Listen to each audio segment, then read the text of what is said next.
Good afternoon, listeners, and welcome to today's episode of Echoes of the Guilty, where we dive into the minds of some of the most insane and deranged killers around the world.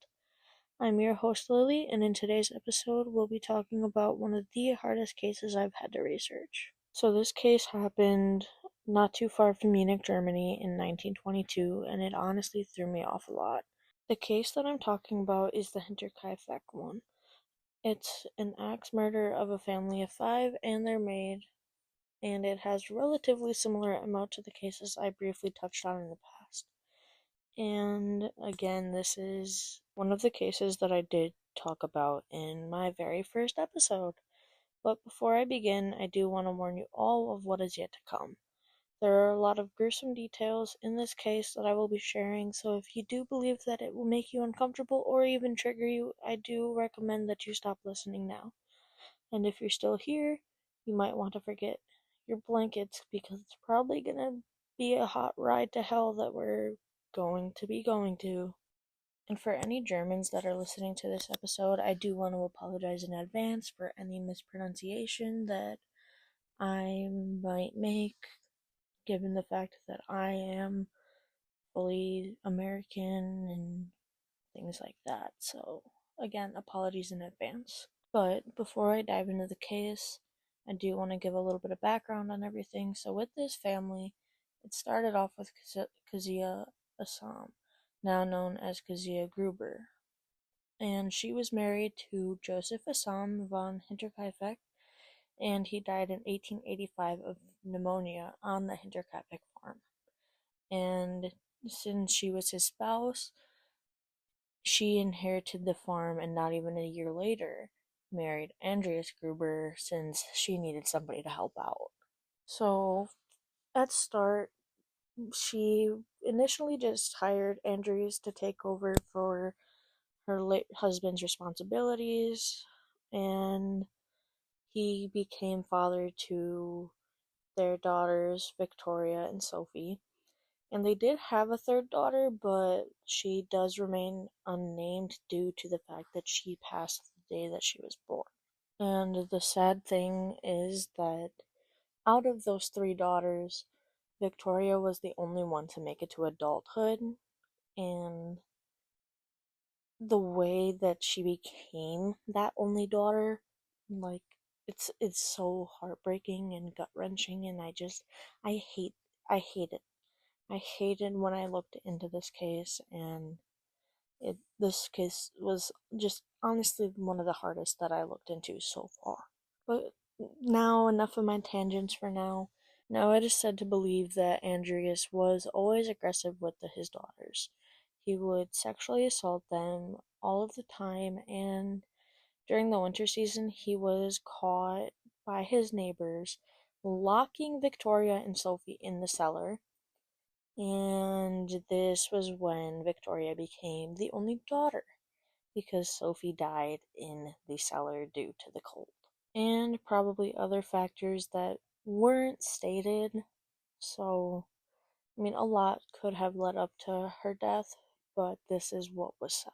But not only was Andreas aggressive with his daughters and his wife, he was also extremely aggressive with his neighbors. He would chase them around with scythes, pitchforks, or even a shotgun, and again, same thing with Sophie's death. It was really never said why he did any of this. But continuing on to show what happened to Victoria, a maid that worked for the family that Victoria would eventually marry into, Maria Missel, shared that Victoria eventually became sick around the age of 17.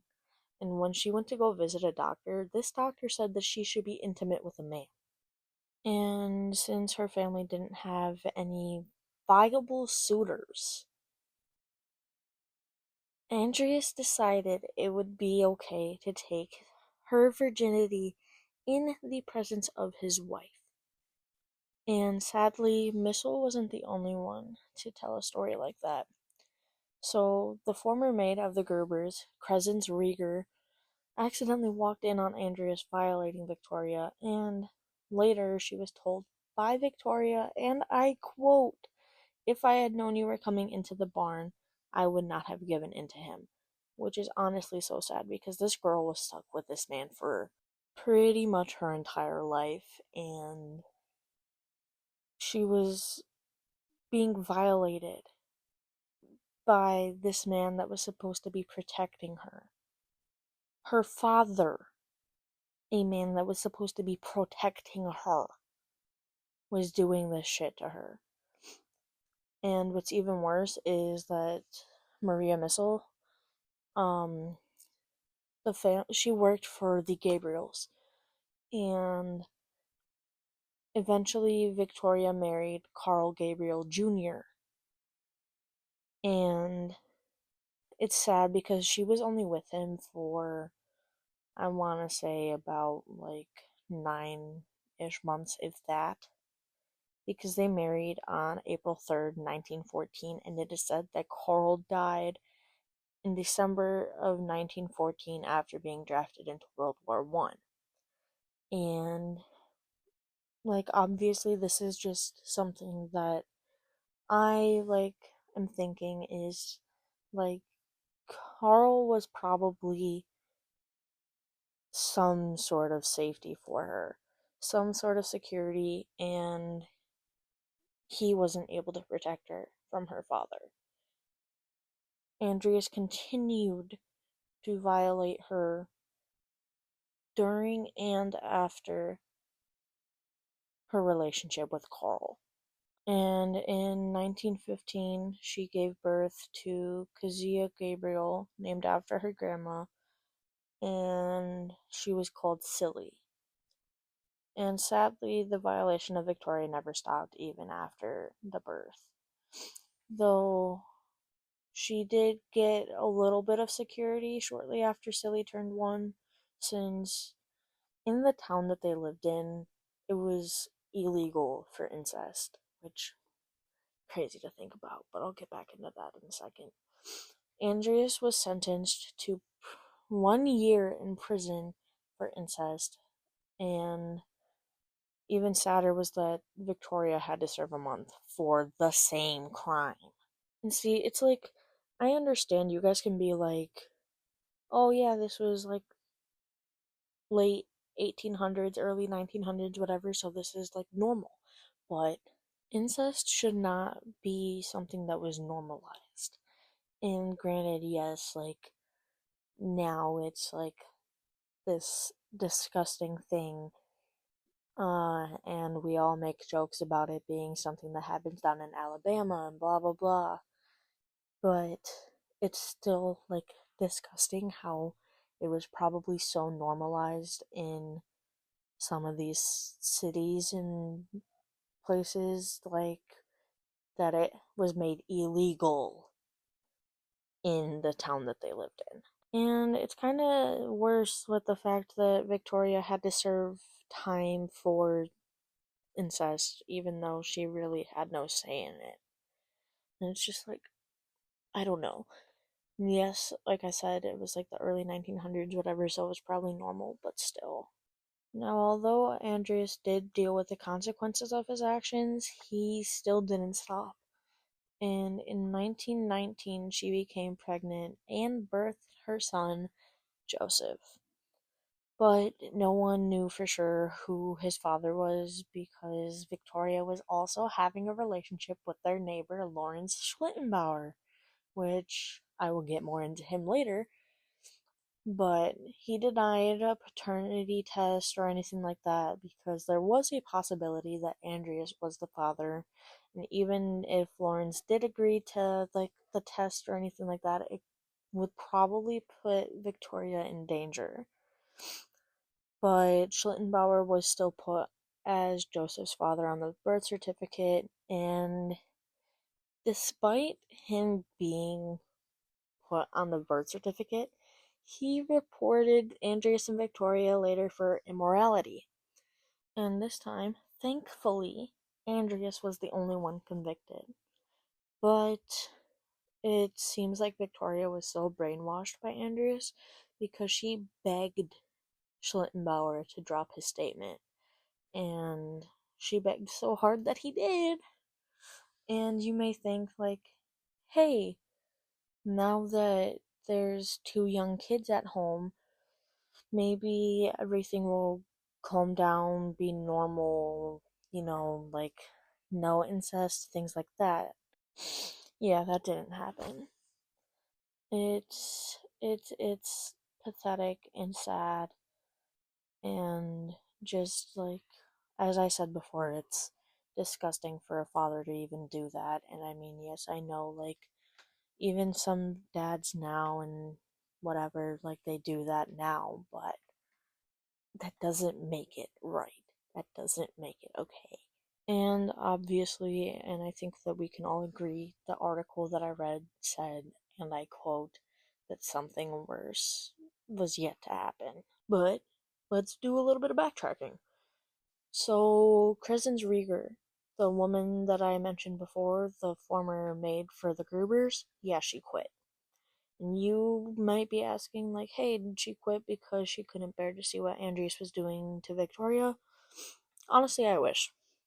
I wish that was the reason.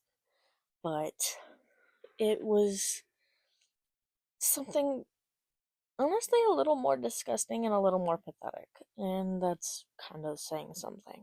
But again, this is my opinion, so please do not come for me. But, before we get into, like, why she quit, let's get into who she was. So Crescens was obviously Gruber's maid. So she was there for 10 months. She was there from November 1920 to September 1921. And about 5 months into her working for the Grubers, she gave birth to a daughter in March. It was in March. And it was at the farm. But one thing that they wanted to make note was that she was not married to her daughter's father. And the father died about 2-ish months after he was under an operation at the Munich hospital. So, since the baby was born not only out of wedlock and had no father, Rieger also didn't have like a big income. So she had to put the kid into foster care, and eventually the kid was adopted. But to sum it up, she was a maid for 10 months for the Grubers. She had a daughter but had to let her go, wasn't paid a lot, lost the father of her kid, whatever. But now to get into why this lady quit. Because it wasn't because of Andreas or her income. So Rieger quit because she claimed to have been hearing footsteps in the attic, and that's just where it starts.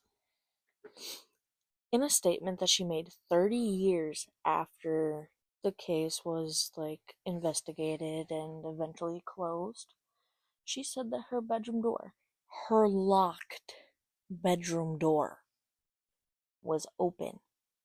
Always. It was always open around midnight. And she never saw anybody, like in the doorway, around the area, whatever. She never saw anybody. And according to the few statements she made, there would always be these two brothers that would harass her in the middle of the night. These brothers were the Bickler brothers. She stated that one of the brothers, Anton, would stand outside her window, and he would ask her a bunch of questions about the family, and when she wouldn't give him answers, he would tell her that he knew where every member of the family was sleeping, and that he knew there was a lot of money hidden in the house. And there's something weird about Anton, which crazy to even say given the fact that, like I said, this man would stand at her window in the middle of the night. But when she first started her job, he tried to propose to her because he liked her or whatever, but she rejected him. And even though she rejected him, he would still come to her window consistently. And it said that it would start with him trying to woo her, but it turned vulgar. He would then begin to ask her to sleep with him, but each time she would turn him down. And then another thing that she really wanted to make aware in her statements was that the Grubers did advise her to stay away from the brothers because they were known thieves, and they didn't really want them to get close to her because, like, obviously, like, they had a lot of money and they didn't want anything valuable to be stolen.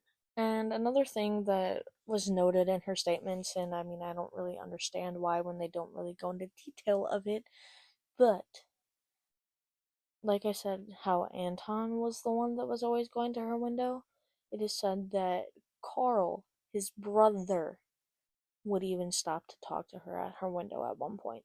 And I mean, I don't understand why they even brought that up when they didn't say anything, and I couldn't find anything on what he like wanted to talk to her about. But yeah. And at this point I'm honestly just so disgusted because it's like first it was the Andreas and Victoria situation, and now it was the Rieger and Bickler brothers situation, and it's just disgusting what these women had to go through. And like I said before, you guys can be like, yeah, it was the late 1800s, early 1900s, blah blah blah. But even if that was their norm, it doesn't make it any less disturbing. Like, Victoria may have had her father's son. Rieger was harassed so much that she ended up quitting her job. Like, I don't know. I mean, this stuff is, like, just weird. And, like, even bringing in, like, some of the stuff that happens in, like, the real world now, this shows just how poor the justice system is during this point, because it shows why victims stay quiet, because nothing will happen, nobody will do anything. So it and even if anything is done, like, it doesn't guarantee that anything will stop. And it's just hard because it's like this case makes me feel so disgusting. It's it, and like, I haven't even gotten into the actual like bigger portion of the case, which is even like worse because I mean, like, yes, I know my previous episodes, like, sure, they didn't go fully into detail and things like that of like background of the family, what they did. And now that I'm doing that, like, yeah, but I don't know, it's just crazy for me. Like, I didn't even want to continue on after this point because it was like I don't know. I just feel so gross, and it's sad because I mean, personally, like, I've dealt with stuff similar to this. Like, obviously, like, I wasn't sexually abused by my dad, and I didn't have a guy standing outside my window constantly, my bedroom window. But, like, I was sexually abused by a boyfriend, and I did have a stalker for like 5 months, but outside of that, like, obviously my stuff isn't as big as this, but yeah. But I will continue on for you guys. I will continue this case for you guys because I know a lot of you guys enjoy stuff like this. So it's like, let's dive deeper. So that way, like, you don't have to. But actually, like, continuing on, shortly after Rieger made her first statement in 1922, she also said that Anton was making rumors that they slept together 8 days before she gave birth. 8 days before she gave birth. And she said that she had to shoot them down because she was never intimate with Bickler. She never did anything with him besides those window conversations. Though in her 1952 statement, she never mentions the Bickler brothers, but she mentions the Thaler brothers. And that story is identical to what she stated with the Bickler brothers, so authorities say that she may have gotten the names mixed up since, I mean, it was 30 years after the murders and everything like that, so it's pretty valid as to how her memory may be a little foggy. Um, so, there's that. But then we get into Anton Bickler a little more, and he made a statement as well in 1922 in which he does confirm that he was visiting Rieger at her window several times, which does kind of give us like clarity as to like, hey, she may not have quit because of the noises she heard in the attic, but maybe just because of all of the harassment she did endure. But since I did give you guys a little more background on the family and their maid at the time, let's actually start getting a little more into the case. So by 1922, Andreas was 63 with his wife Gazia, who was now 72. Victoria was 35, Silly was 7, and Joseph was 2, and the family lived 43 miles of Munich near Weidenhofen with their new maid. Now, 6 months prior to when the murders happened, things started to get weird. So, everything with Crescens happened at this time, and sadly, she wasn't the only one that experienced a lot of weird things. So, Andreas noticed that one of his house keys was missing, and he also reported seeing fresh footprints in the snow that led from the forest to the farm's machine room, but they never led back to the forest. And then he also made the note of the fact that he found a newspaper from Munich, even though neither he nor anyone in the neighborhood subscribed to the city's paper. Which, like, hello? Like, if the mailman didn't mix it up, which I mean, we will get into that, but if the mailman didn't mix it up and nobody subscribed to that paper, like, wouldn't you think, like, hello, somebody's here, like, we need to figure it out? But, yeah, so then everything was starting to align. When I said earlier that Crescens reported hearing noises in the attic, the family started hearing things too.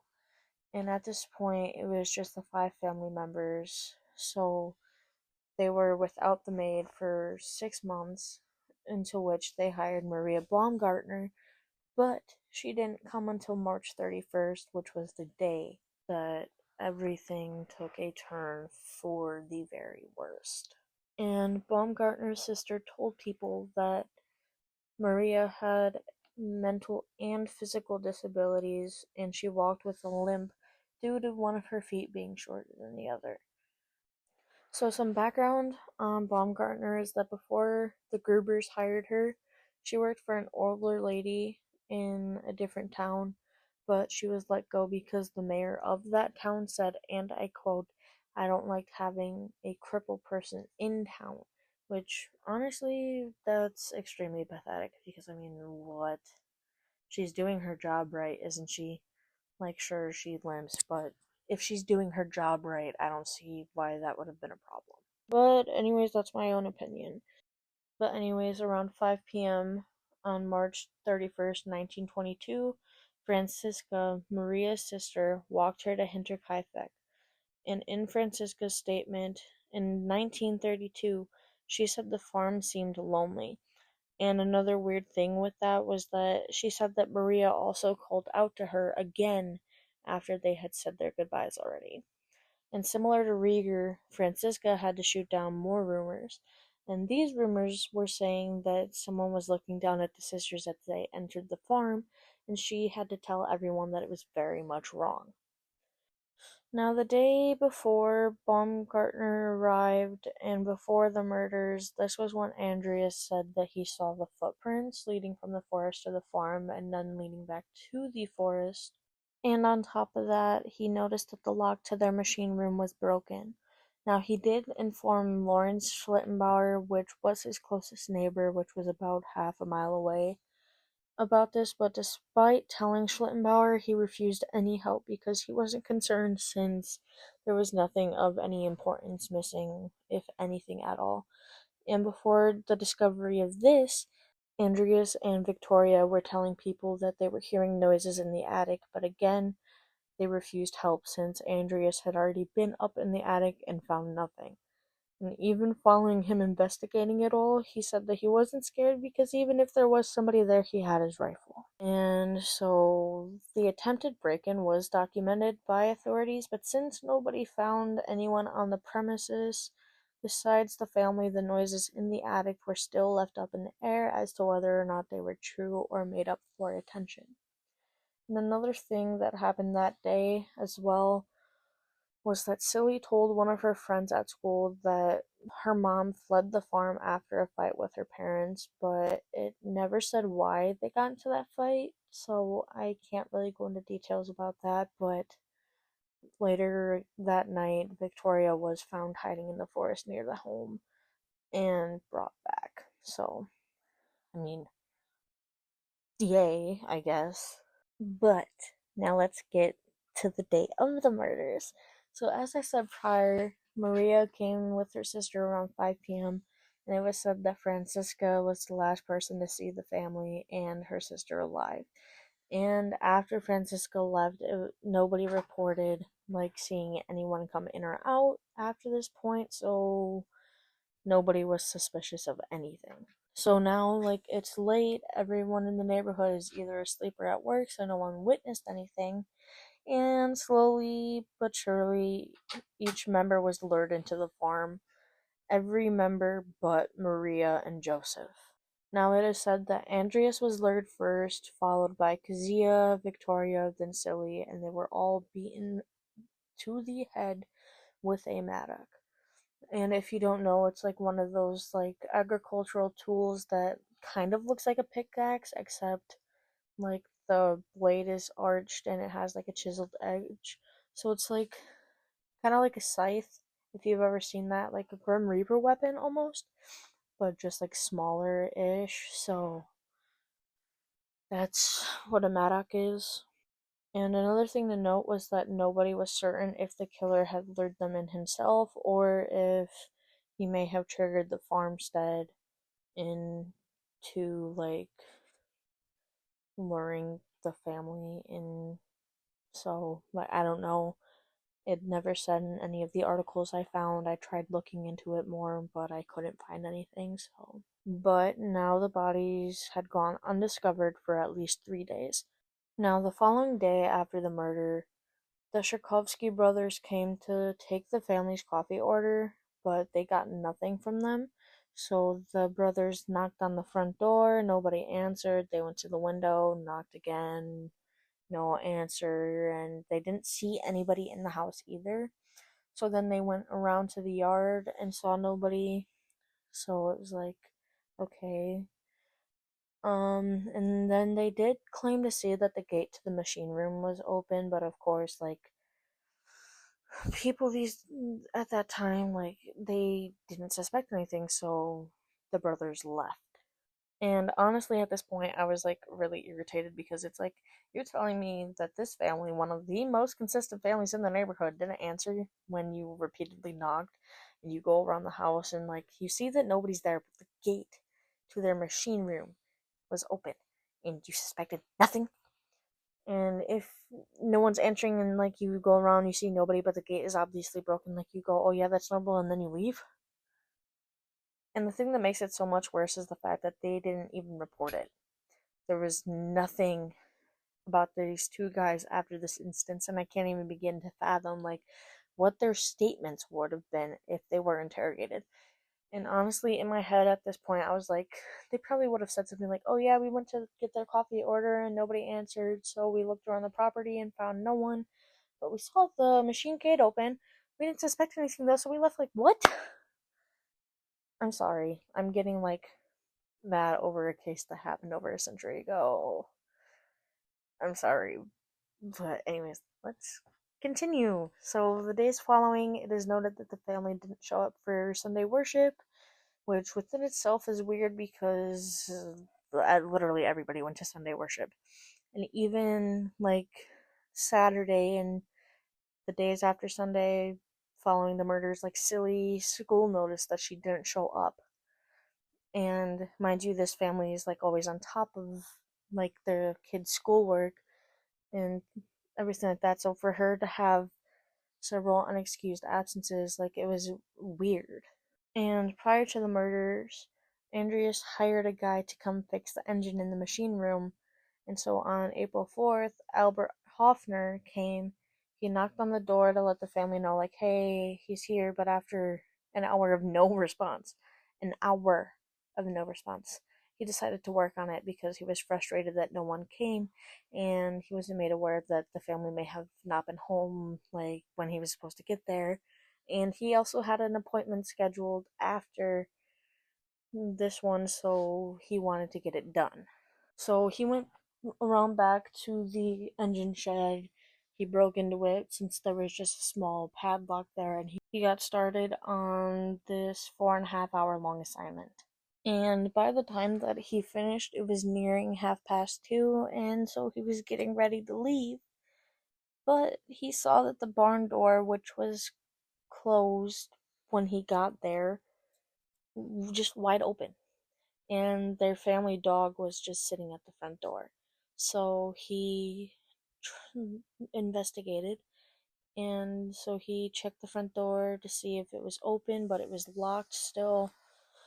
He peeked into the windows, saw no one, and so he left around 2:30, and it said that he was there for 5.5 hours, which, so 9 a.m. to 2:30.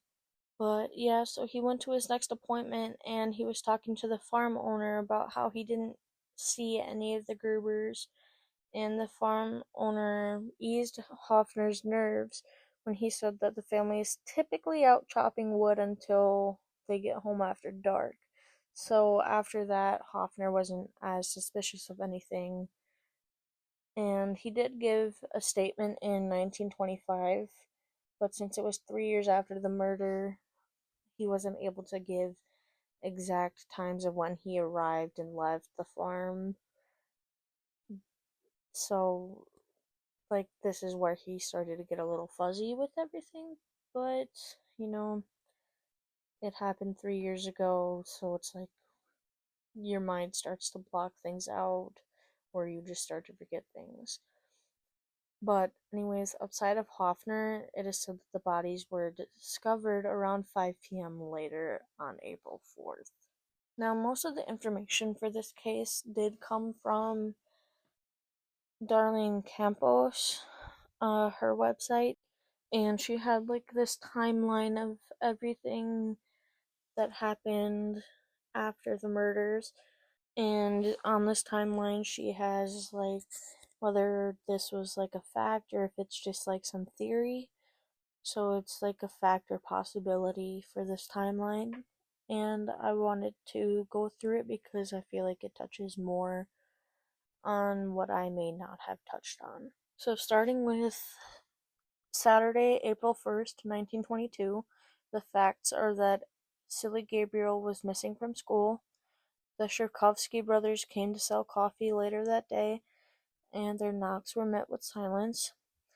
And the possibilities are that Michael Plockle, one of the men in the area, saw smoke coming from the bakehouse as well as lights flashing, which were potentially lanterns.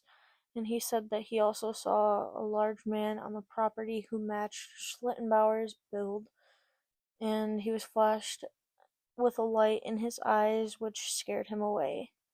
And then around 3:30 in the morning on April 1st, Simon Rylander was passing by Hinterkaifeck after visiting his girlfriend and saw two men on the property who resembled the Bickler brothers.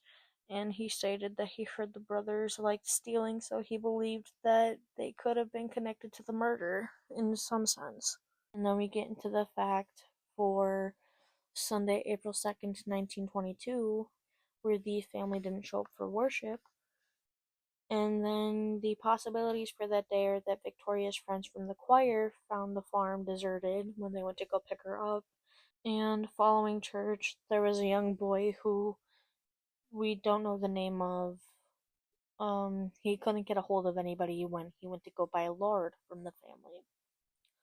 And there wasn't any like times or anything from when he got there to when he left. So Then there's April 3rd, 1922, where all of this is a mixture of fact and possibility. So the postman, Joseph Mayer, left the mail in the kitchen window as he usually does, but he noticed the absence of Joseph Gruber's stroller. And he said that typically when he goes to drop off the mail, he sees young Joseph rocking himself in the kitchen. He also wanted to make it aware that he didn't see any previous mail in the window, and he was accused of planting newspapers, but he never said who accused him, so we don't really know about that. And then he made a second statement to which he said that he emphasizes that it wasn't true when someone said that he saw previous newspapers in the window. The Grubers receive weekly papers on Mondays, Wednesdays, and Fridays, and Mayer said that he delivered the paper into Andreas's hand on the 31st. And one last detail that needs to be talked about for this day specifically is the Munich newspaper that was previously mentioned.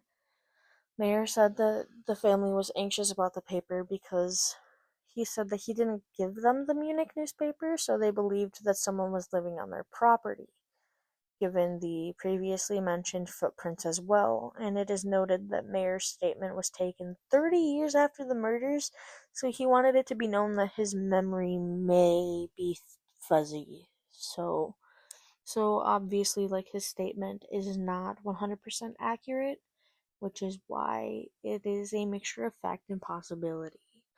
But the next three dates that were mentioned were all said to be facts. So the first date that was mentioned was Tuesday, April 4th, where the bodies were discovered by Lawrence Schlittenbauer, Michael Pohl, and Jacob Sigel. Wednesday, April 5th, the first round of witness statements were taken and the scene was documented. And Saturday, April 8th, after the bodies were autopsied on the 6th and the 7th, the family and the maid were buried. And it is said that around 3,000 people attended the funeral. But we really just grazed the surface. So I want to backtrack back to April 4th. So it is said that Schlittenbauer sent his 16-year-old son Johann and his 9-year-old stepson Joseph to see where the Grubers were, since nobody had heard from them since the 31st, and they came home empty-handed. So later on, he and his two friends, Michael Pohl and Jacob Sigel, went to investigate on their own. And upon entering the farm, they discovered 4 of the 6 members' bodies. And it is said that later on, Schlittenbauer went into the house alone to where he found Maria and young Joseph Gabriel. But before I do continue on, I want you to know that this is where it starts to kind of get, I can't even say kind of, it does get more into the gruesome details. So if you feel like this will make you a little wheezy or gross, uncomfortable, triggered, anything like that, I do recommend that you stop listening now, just because, for your own sanity, just to say the least. But if you did stay, just brace yourself a bit.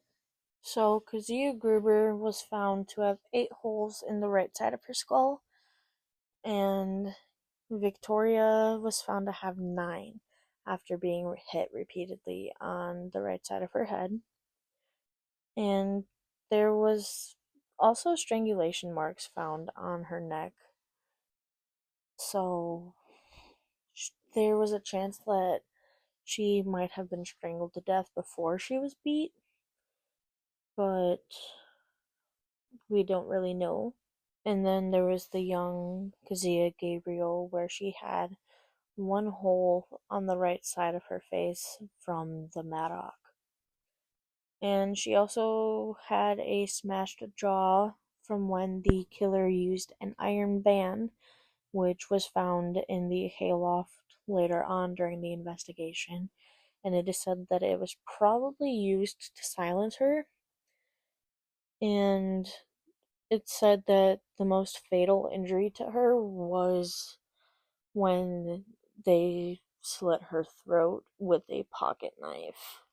And before she eventually died from her injuries, it is said that she pulled out clumps of her own hair. And it's like, this poor girl. It's from when I read it, it said that she was alive longer than the rest of them because her injuries weren't to the head. Apparently, it was more to the face and the neck, and so she suffered a lot and was the very last one to die. Now, both of these weapons, it is said that they both belonged to Andreas, who, as with the other cases that I talked about previously, he died differently than the rest of the members. It is said that he fell onto the tip of the pickaxe, which was found in the animal feeding trough later on in the investigation. And it said that this pickaxe tore open his carotid artery, which, I mean, if you know where your carotid is, it is on, you have one on each side of your neck, and it's this like set of blood vessels. So it said that this pickaxe tore through it, which caused him to bleed to death in just a small amount of time. It is also said that it was torn open on the right side, and he had flesh torn off of his face on the right side of his cheek, and his cheekbone was like popping out. And it said that he only had one injury. One. And so later on, it is said that the killer partially hid the bodies, where he covered them with hay and even a wooden door, which, I mean, where'd you get the wooden door? Unless it was like right behind like the entrance to the barn. But so it was like never really explained a lot to like where they were positioned and like how everything was set up. But now that we're getting to the inside of the house, we get to Maria and Joseph. Maria was found to have suffered injuries to the right side of her face in her bedroom, and she died from at least one hole in the top of her head. And young little Joseph Gabriel, he was slaughtered inside his bassinet. In his bassinet. And it was just one single blow to the right side of his skull. This little 2-year-old boy was killed in his bassinet. In his bassinet! I'm sorry, that just, it breaks my heart. Like, as I've, like, started talking about it, I just felt my heart, like, sink, and it's just, I'm sorry, it hurts. But now that we get to the initial search of the property, it is said that the weapon was not found at the scene, but it doesn't really say where it was found. And I tried like figuring out like where it was, but I couldn't find anything, so I'm sorry about that. But it is said that, like I said before, Kazia Gabriel was said to have been alive for a few hours after the attack happened, and while she was laying in the straw, she pulled out clumps of her hair. And so the medical examiners took the skulls of the victims and sent them all to Munich for further investigation. And while they were waiting on the results, police were trying to interrogate any eyewitnesses who came forward with information. But the first one that they said was Simon Rylander, who I did bring up earlier. He is a farmer and a butcher, and he was on his way home from Brunnen when he saw two people on the property And he said that when they saw him, they turned away so that he couldn't identify them. And like I said, he said that when he heard about the murders, he thought that they could have potentially been the suspects. And at first, like, it was to believe that the motive may have been robbery. So they interrogated like a bunch of traveling craftsmen, bunch of vagrants, several other people from the neighboring villages, and the first one was Michael Plockle, the man that I also brought up earlier, who said that he saw smoke from the bakehouse. So after Rylander was investigated, he was the next person. And he was passing through 3 days before the bodies were discovered. And so he said that he saw the oven was heated. He said that somebody came up to him and blinded him with a lantern, which scared him off.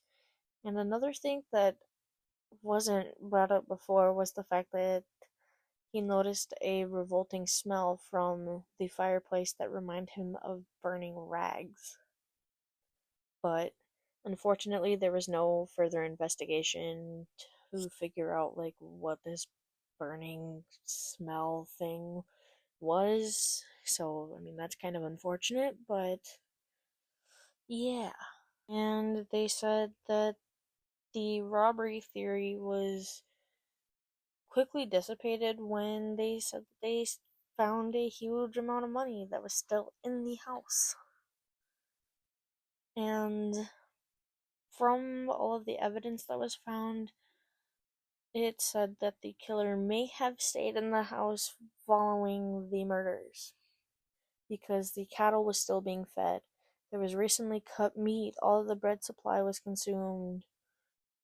And then they found in a false flooring space where the 80 centimeter mattock, which was personally designed by Andreas for killing cattle, was. And they said that the blade of the mattock was mounted by clamps, which was held by 8 millimeter threaded screw, which is what can cause a lot of damage to the animal's skull.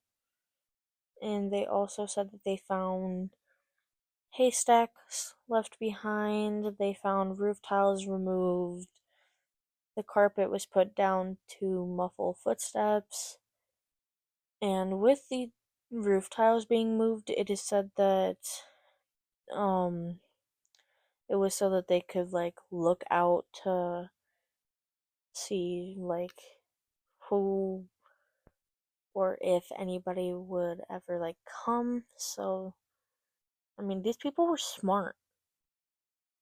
Or this person. We don't know if it was one or multiple, so yeah. But it is also said that ropes were attached to several beams, presumably in case that the killer had to escape quicker should anybody come into the house. And more evidence showed that someone was living in the barn, given the fact that there was fecal matter in the hayloft, as well as rinds of smoke near the lookout point.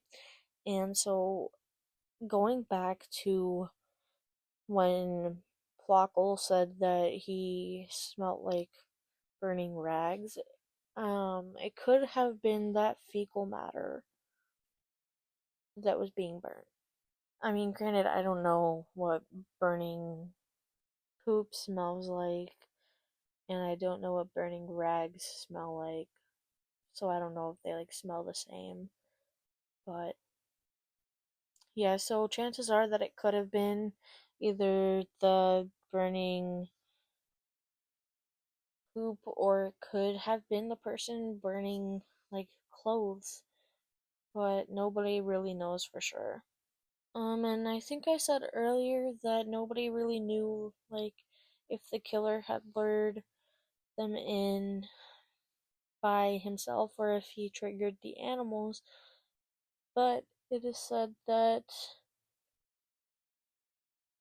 each victim was lured into the barn due to the restlessness of all the animals, so that is my fault. I clearly did not read through all of my information properly before starting everything, but it's out there now. He lured them in with the restlessness of all the animals. And what was really weird to authorities was like how they could hear the farmstead in the living area, but human screams couldn't be heard. So it was kind of just confusing, but yeah. And now we get into the suspects. Yay! So the first suspect was Victoria Gabriel's husband, Carl Gabriel Jr. It was said that he was killed during World War I in France in December 1914, but after the murder, people were beginning to question whether he actually died or not.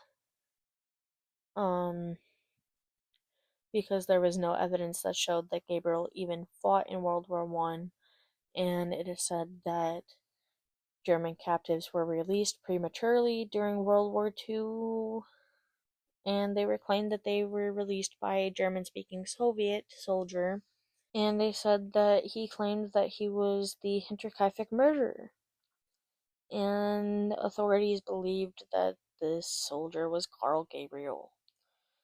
And people even testified saying that Gabriel said he wanted to go to Russia, so chances are this man probably was not dead. And it is said that Joseph was conceived and birthed in his father's absence, so chances are Joseph isn't even Carl's baby. Because it could have been Andreas's, as I said previously, and it was documented in court that he did in fact rape Victoria, as he was convicted for incest, and they both served time, so a lot of questions and theories started arising in regards to who Joseph's father was. A lot of people did claim that it could have been Lawrence Schlittenbauer, the man who discovered the baddies, and who potentially had a relationship with Victoria after the passing of his wife in 1918. And it said that he could have been parenting Joseph with Victoria. So, getting more into Schlittenbauer, there was a lot of speculation in regards to his involvement early on in the investigation, because when he arrived to the Gruber home with Michael Pohl and Jacob Sigel, the three of them had to break down the gate to the barn because all of the doors were locked. And shortly after the discovery of the four bodies, it is said that Schlittenbauer unlocked the front door with a key and entered the house. And if you remember from earlier on in the episode where I said that Andreas noticed a key missing, this was more than likely that said key. And he went in there and, like I said, he found Maria and Joseph. And it is said that with him being the closest neighbor and Victoria's potential lover, she could have given him the key. And when he was asked by Pohl and Sigel why he went into the house alone, when they still didn't even know if the murderer was in the house, he allegedly said that he went to look for his son Joseph. Which, hello, like, this should have been ringing a lot of bells in people's heads. But of course, nobody really suspected anything. Whilst in the farmhouse, it is said that Schlittenbauer potentially did disturb the bodies, compromising the investigation a shit ton. And he remained the center of suspicion due to a lot of comments that he made, which proved that he may have been the murderer, since it was details that only the killer would know. And I did try to look into, like, what these comments were, but I honestly couldn't find anything. Like, I looked through so many different articles and things like that, and none of them said what he said. So it may never be known as to what comments he made. All we know is that With these comments, he became one of the biggest suspects. But less than a year after the murders, the farm was demolished. And in 1925, a local teacher, Blogger, found Schlittenbauer visiting the demolished site, and when he asked why Schlittenbauer was there, Schlittenbauer said that the killer's attempt at hiding the family's remains was now hindered by the frozen ground, which was really suspicious because authorities did believe that this was evidence of knowledge of the murder. However, as a neighbor and somebody familiar with the land, he could have just been making an educated guess as to the positioning of the bodies. And another reason as to why he was a suspect for years was because Victoria demanded financial support for Joseph, and so maybe he wanted to escape that responsibility by murdering them. But he died in 1941, and his kids said that it was due to asthma. But prior to his death, he initiated and won several civil claims for slander against those who called him the Hinterkaifeck murderer. Which, I mean, honestly, because in one aspect, it's like, good for you, you took initiative, stood up for yourself, whatever. But in another aspect, it's like, why are you, what are you trying to hide? And so, if he had any knowledge of the murders, or even if he did it, everything was taken to the grave with him when he died. And now we're backtracking a little bit to Crescens again. She gave several suspects, including Anton Bigler, who always helped with the potato harvest. He knew the land. He said the family ought to be dead. And the family's dog, who barked at literally everyone, never barked at Anton. Which, all go hand in hand, in which would make it easy for him to commit it. But as I said before, with her, the brothers constantly were at her window, specifically Anton. And one night she said that she saw a stranger, and she believed that it could have been Carl, Anton's brother, as I said before. Um, and it was like he had no reason to be on the property. She said he had no reason to be on the property, so why was he on the property? And she believed that the brothers committed the murder with George Siegel because he knew of the family fortune and he also worked at the farm, so he knew the land. And it is said that George Siegel supposedly broke into the home back in November of 1921 and stole numerous items, but he denied everything. And then he also said that he carved the handle of the murder weapon, so he knew that it was kept in the barn. And when the farmstead was destroyed, the mattock, and a penknife that they couldn't find before was found in the attic and in the hay. And then the next round of suspects. As mentioned before with Rieger's statements, she brought up the Thaler brothers, who were also known to have committed multiple burglaries in the area. And she claimed that Joseph stayed near her window and asked questions about the family, and then said that he knew where each member of the family slept and where the money was hidden in the house, so who knows.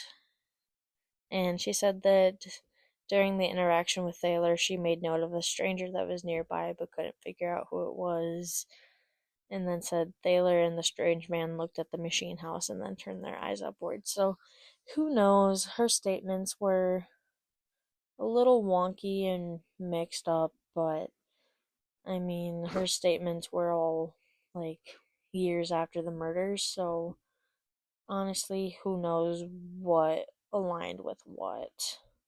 Alright, now brace yourselves because there's more theories.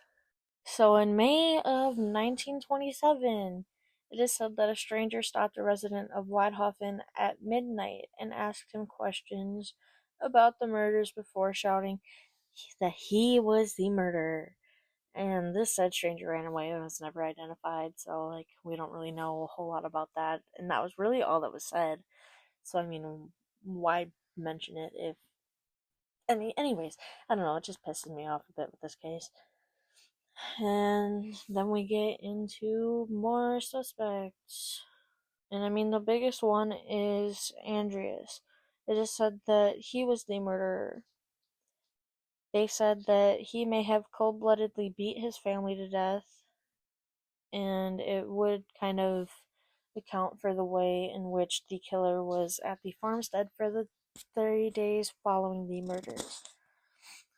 To which, like I said before, he tends to the farmstead, animals, he made food, he tore off a day of the calendar, and so there's that.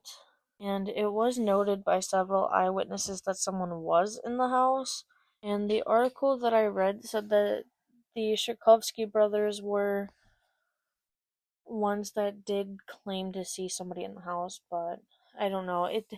It's not really adding up with these statements because it says earlier on like how they didn't see anybody in the house and then now they're saying that they saw somebody, so I don't know. I don't really believe a whole lot from I don't know if it's just like the case itself or if it's like the article that I read, but I don't know. It's just weird and a lot is not like making sense. But it is said that after April 1st, there were no reports of anybody on the property until April 4th, so it was assumed that the killer remained there for 3 days. But nobody was certain who the killer was, besides the comments that Schlittenbauer made, which didn't really show that he was the killer from what the article said. It said that it really just made people certain that he was the father of Joseph. But since Andreas was known to be a violent man, chances are that if he did find out that he was not the father of Joseph, he probably would have beat her. And one comment that I found that she made to him was, "That's the better thing that I'm pregnant by my father, otherwise he would beat me to death." And more things say that maybe she was allowed to go see other men because she was already pregnant. With her being beat to death, it is said that Andreas may have learned about who the father of Joseph was, which is presumably why that night prior to the murders and why she also ran away from home. But nobody knows for certain, as I said before, so who knows. But it is said that he may have learned that he was not the father, and so he went into a rage and beat Victoria to death with the mattock after strangling her. And when the rest of the family tried to intervene, it is said that he killed them too, just for, trying to save her. And it is said that in trying to save Victoria, he slit the throat of Kezia Gabriel and then threw or lost the penknife in the hay. And another theory is that since she was found half naked, it was believed that he tried to rape her, and there were assumptions saying that he probably tried to use her but was stopped by either his wife or Victoria. But going back to Schlittenbauer a bit, it is said from later admission that he knew that Joseph was his kid and he went to go try to talk to Victoria, but found that nobody was home. And then he said that he went to the barn and found all of the bodies, to which he found Victoria and Kezia Gruber, Kezia Gabriel, and he said he found that Andreas was dead in his night clothes. But then there's another theory saying that upon finding that his son was also dead after going into the house, he probably found Andreas alive in the house and either pushed Andreas, or Andreas was startled upon seeing Schlittenbauer and fell onto the pickaxe, which severed his carotid artery. So if Schlittenbauer killed Andreas, he probably watched him bleed to death. And it is said that after discovering the bodies, he went home and decided on what he should do next. And knowing that the house was safe, he sent his two young sons to the farm to investigate, knowing now that they wouldn't find anything, hopefully, and that they would be safe from any harm. And then, as said previously, when they came home with nothing, he went to the home with Poole and Sigel for witnesses. And then he proceeded to enter the house with the key that he took from Andreas and found his son's body for the second time. So Schlittenbauer kept his secret for years after the murders, not telling anybody, but very much hinting at the fact that he knew more than what he let on.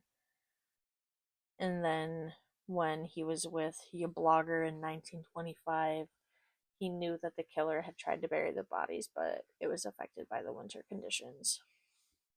But now going back to my very first episode when I brought up Bill James and his book, The Man on the Train. In 2017, when he wrote this book, he brought out new theories that Schlittenbauer could have killed the family. Which, I mean, shocker to literally nobody because, I mean, it was said 700 times. But, anyways, a little background on the Man of the Train that I didn't really get into, I don't think, in my first episode, was that it was like his attempts to solve a series of murders that he found in the late 1800s to the early 1900s in America, which all obviously remained unsolved, otherwise I wouldn't have gotten into it. But in the book, James says that he believes the killer might be a German migrant, Paul Mueller, who was suspected of killing a family in Massachusetts in 1898.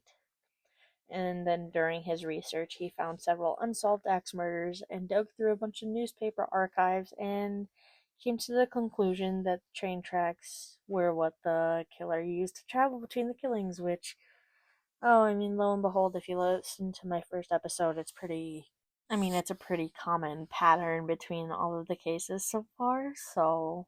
But Mueller's crimes in the US shared so many similarities with the Hinterkaifeck murders. A farm axe tool was used, moving and stacking of the bodies, and again, the absence of robbery. And since the axe murders in America stopped before the first quarter of the century ended, James suspected that Mueller may have went back to Germany by 1912, once the murders in America were brought to light by police and journalists. So, yeah.